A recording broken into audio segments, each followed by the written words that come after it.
আসসালামু আলাইকুম। এ to Z গুরুজি চ্যানেলে সবাইকে স্বাগতম জানাচ্ছি। আমি আবেল মাহমুদ আবু।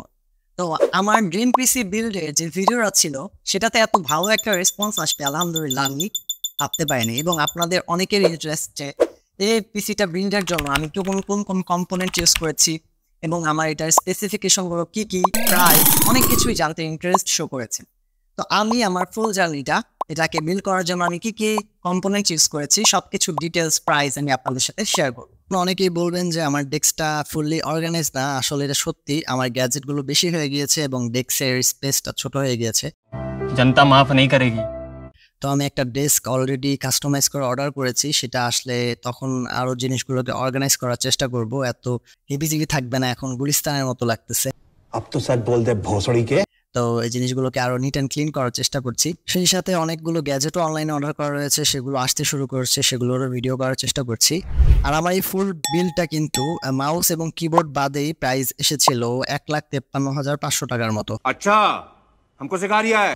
তো এই মাউসটা রেপো MT760, এটার প্রাইস পড়েছে 4,200 টাকা, সব ডিসকাউন্ট দিয়ে, এবং কিবোর্ডটার প্রাইস পড়েছিল 4,000 টাকার মতো। তো এখন আমি প্রথম থেকে আসি কোনটা কি কিনেছিলাম। তো প্রথমে আসি মনিটর এটা হচ্ছে MSI এর G244F-A2। এটা হচ্ছে 23.8 ইঞ্চের একটি FHD র্যাপিড IPS 180 হার্জের গেমিং মনিটর, যেটাতে প্রোডাক্টিভিটি, কাজ এবং গেমিং বোথ জিনিসটা একটা অন্য লেভেলে আমি এক্সপিরিয়েন্স করছি। সো জাস্ট ওয়াও একটা মনিটর, আমার অনেক ভালো লাগছে এই মনিটরটা। এই মনিটরের প্রাইস নিয়েছে 25,000 টাকা। কেস হিসেবে নিয়েছি এন্টিকের ডার্ক সিরিজের DF600 ফ্লাক্স গেমিং কেস, যেটা আমার কিউব একটা গেমিং কেস নেওয়ার ইচ্ছা ছিল, বাট আমার ফ্রেন্ড সাজেস্ট করলো যে সেটাতে নাকি এয়ার ফ্লোটা ঠিকভাবে হয় না, তো সে আমাকে এটা রিকমেন্ড করলো। এটার এয়ার সার্কুলেশনটা খুবই জোস, অ্যান্ড আসলেই এটার এয়ার ফ্লোটা খুবই জোস, এবং এটা সব দিক থেকে এয়ার ফ্লোটা খুব সুন্দরভাবে চমৎকারভাবে অর্গানাইজ করা। যেমন প্রত্যেকটা সাইডে এটা এয়ার ফ্লোর জন্য একটা জালি এরকম ফুটা দেওয়া রয়েছে, এবং উপরের এই যেটা এটা আপনি এই উপরের এই জালিটাকে পরিষ্কার করতে পারবেন, এটা ম্যাগনেটিক, এবং ভিতরে যেটা রয়েছে সেটাও অলরেডি ম্যাগনেটিক। সো প্রত্যেকটা পার্ট আপনি খুলে খুলে জিনিসগুলো পরিষ্কার করতে পারবেন। সো ওভারঅল এই কেসটা আমার কাছে অনেক ভালো মনে হয়েছে। আর যেহেতু রাইজেনের সেট আপ, এটা রাইজেনের একটা বিল্ড, আর এই প্রসেসরগুলো এমনিতে গরম হয়, যার কারণে এয়ার ফ্লোটা খুবই ইম্পর্টেন্ট। দ্যাটস ওয়াই হচ্ছে আমি আমার বন্ধুর কথাটা শুনে এই কেসটা নিয়েছি। সো এই কেসের প্রাইসটা নিয়েছে 8,200 টাকা। র্যাম হিসেবে নিয়েছি কোর্সিয়ার ভেঞ্জেন্সের 8GB 16GB DDR5 র্যাম, যেটার প্রাইস নিয়েছে 7,700 টাকা। পাওয়ার সাপ্লাই হিসেবে নিয়েছি কর্সিয়ার CV650 650 ওয়াটের 18+ Pro সার্টিফাইড পাওয়ার সাপ্লাই, যেটার প্রাইস নিয়েছে 6,200 টাকা।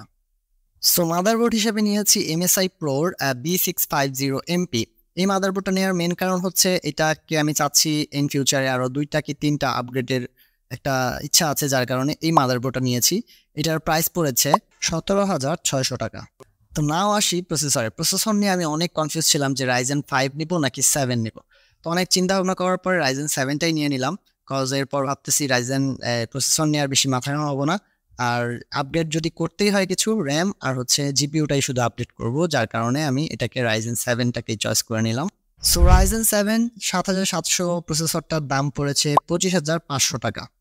সঙ্গে একটা স্টক কুলার দিয়েছে, যেটা মোটেও রিকমেন্ডেড না, কজ এই প্রসেসরগুলো খুব গরম হয়, যার কারণে একটি এক্সটার্নাল কুলার নিয়েছি, যেটা হচ্ছে ডিপ কুলের AG500। তো আমি আরেকটা কুলার খুঁজতেছিলাম ডিপ কুলের, যেটার হচ্ছে একটা মনিটর আছে ছোট, যেটাতে দেখায় কতটুকু এটার হিট রয়েছে এবং আরও কিছু ইনফরমেশন দেখায়। সো এটা আমি পাইনি স্টক, আর যার কারণে এটা নিয়েছি। এটা 8GB রয়েছে ফ্যানে। সো এই কুলারটার প্রাইস পড়েছে 2,800 টাকা। এখন আসি গেমারদের চোখের মধ্যমণি জিপিইউ, অর্থাৎ এটা জোটেক গেমিং এর GeForce RTX 4060। তো অনেকে আমাকে বলতেছে, ভাইয়া এত টাকা দিয়ে এই পিসি বানাইছেন, আপনি আরেকটু বাজেট হয়ে তো 4070টা নিতে পারতেন। তো আমার ইচ্ছা হচ্ছে 4090টা নিব, যার কারণে আপাতত 4060টাই আমার কাছে মনে হয়েছে ওয়াইজ চয়েস। 3060টাও ভালো, বাট ওইটার সাথে এটার কম্পেয়ার করে এটা অনেকটা আগায় আছে, যার কারণে আমি এটাকেই নিলাম।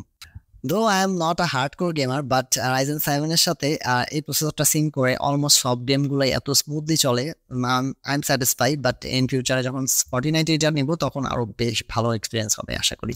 এটার প্রাইস পড়েছে 42,300 টাকা।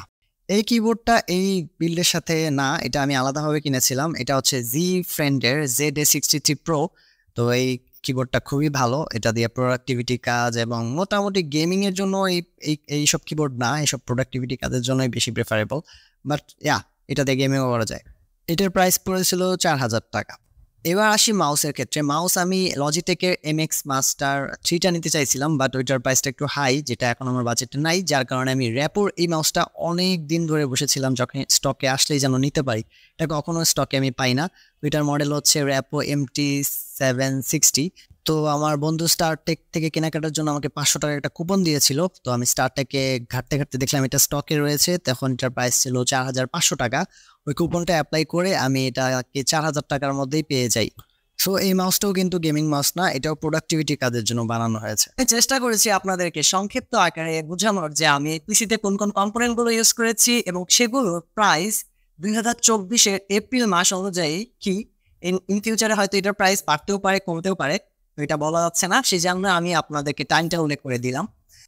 আজকের ভিডিওটি এ পর্যন্তই। পরবর্তী ভিডিওতে আমি চেষ্টা করব আমার ফ্রিল্যান্সিং ক্যারিয়ারটা আমি কিভাবে বিল্ড করেছি এবং কোন পাথ ধরে আমি এ পর্যন্ত এসেছি, আমি কোন সেক্টর নিয়ে কাজ করছি, এটসেট্রা এটসেট্রা। আপনাদের যেসব কোয়েশ্চেন রয়েছে সেগুলো আমি আপনাদের সাথে শেয়ার করব এবং আপনাদের জন্য অবশ্যই একটি সারপ্রাইজ থাকছে, সেটা আমি নেক্সট ভিডিওতে আলোচনা করব। সবাই ভালো থাকবেন, আল্লাহ হাফেজ।